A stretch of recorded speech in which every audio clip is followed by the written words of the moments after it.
Okay, guys, so today we're gonna be finally working on the 85. So, it's blown up. The motor's blown up. It's my fault. I was messing around and apparently started leaking oil, and I did not know that. And so yeah, it seized up. But anyways, the motor's junk anyways. I mean, you guys seen it in the other video, so it was gutless. But today what we're going to be doing is pulling it over up next to the garage there. I set up a little bench right there, and I've been cleaning up the garage.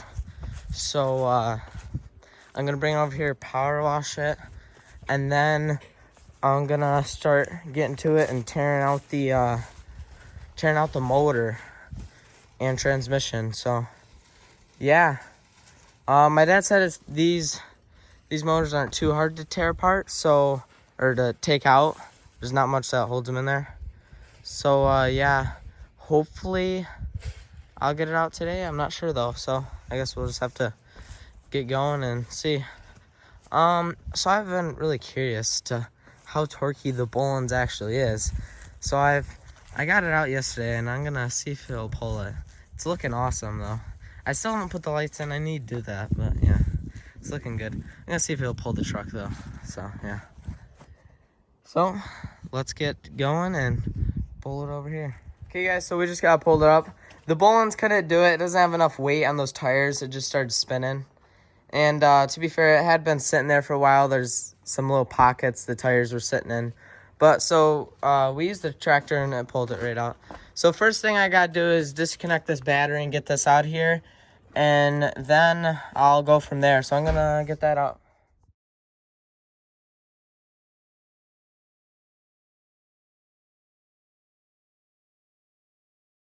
Okay, so I got the battery out. It's sitting right over there.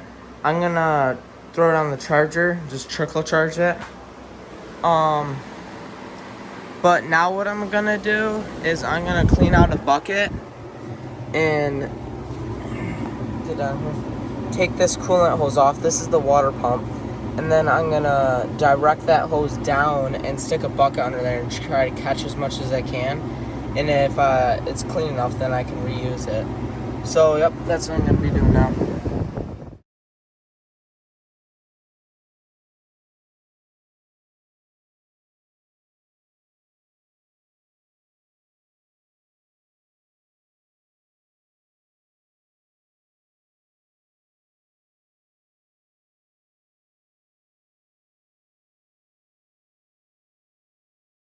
Okay, guys, so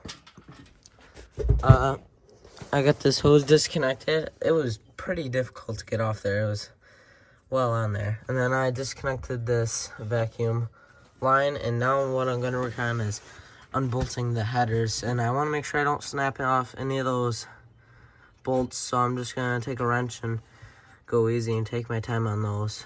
So yeah.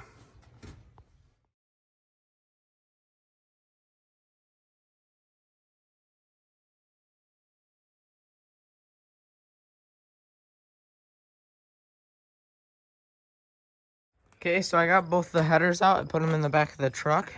I accidentally did snap one of the spark plugs off while I was pulling it out. I was pulling it up and it slipped on my hand, and I dropped it and it snapped that one spark plug off. No big deal. It's just spark plug.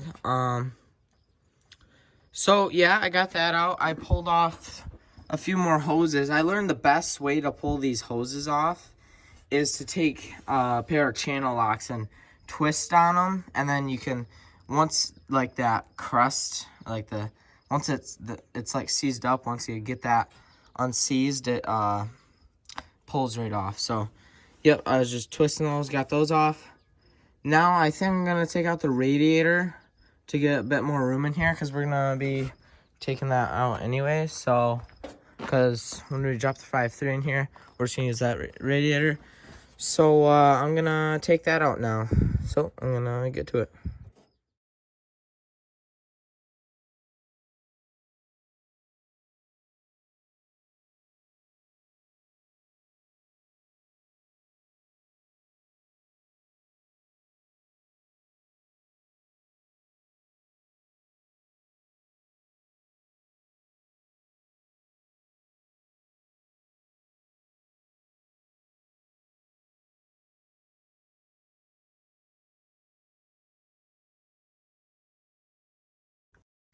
Okay, guys, so I got that radiator ripped out and the fan shroud. The fan shroud is, it was giving me troubles, but I got it out finally. So, yeah.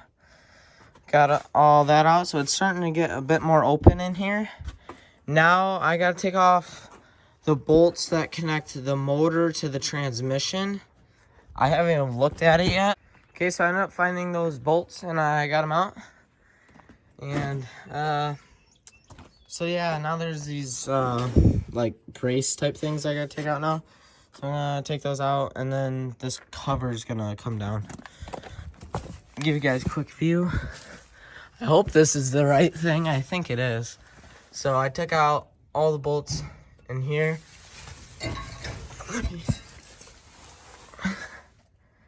So I took out all these bolts.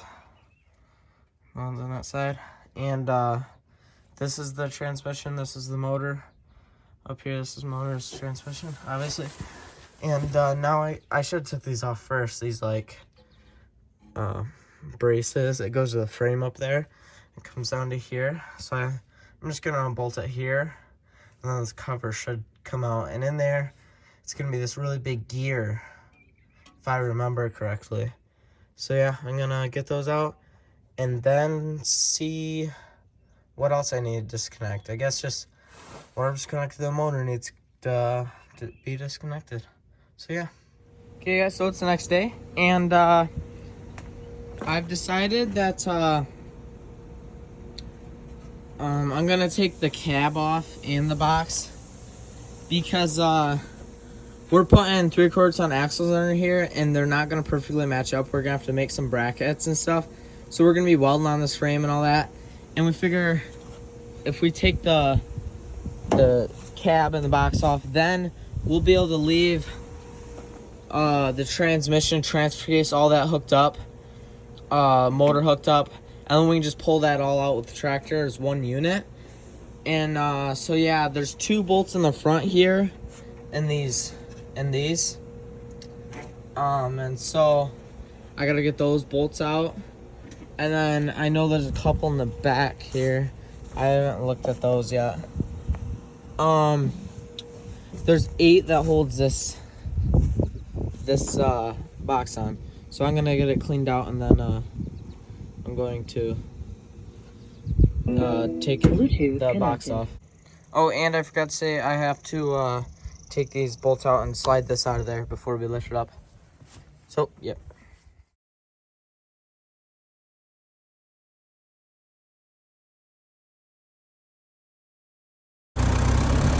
Alright, so we had to get some boards with the straps on there to equal out the pressure a bit.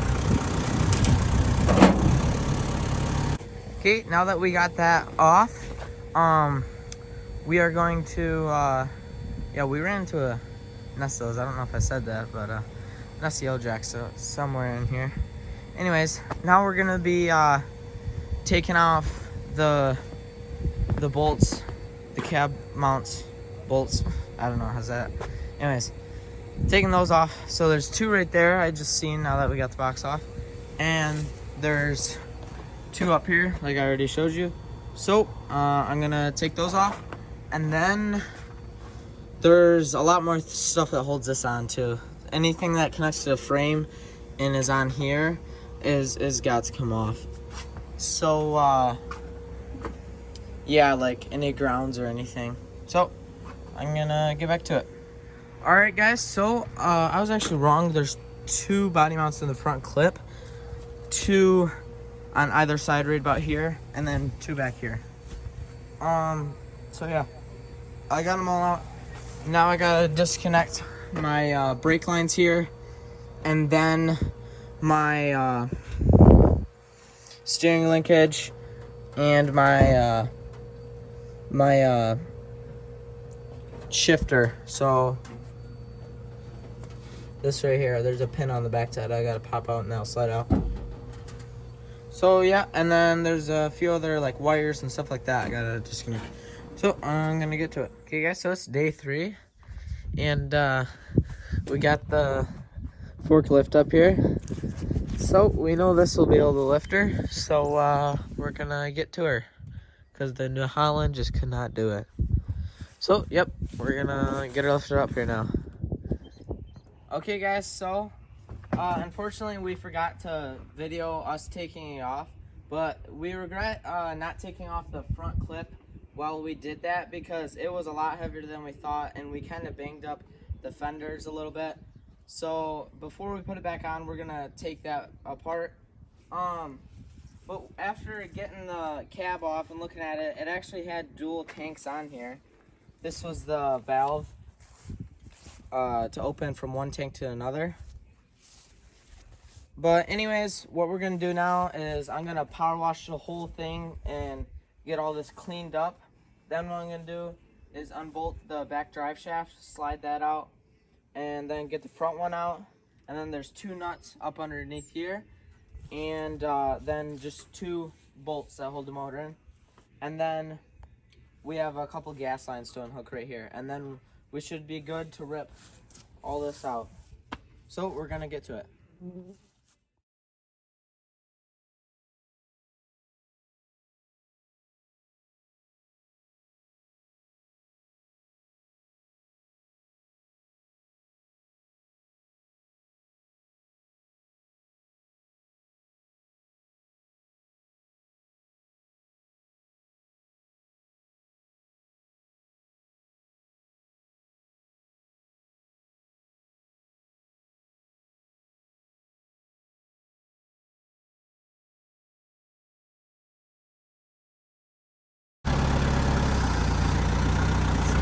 You got it.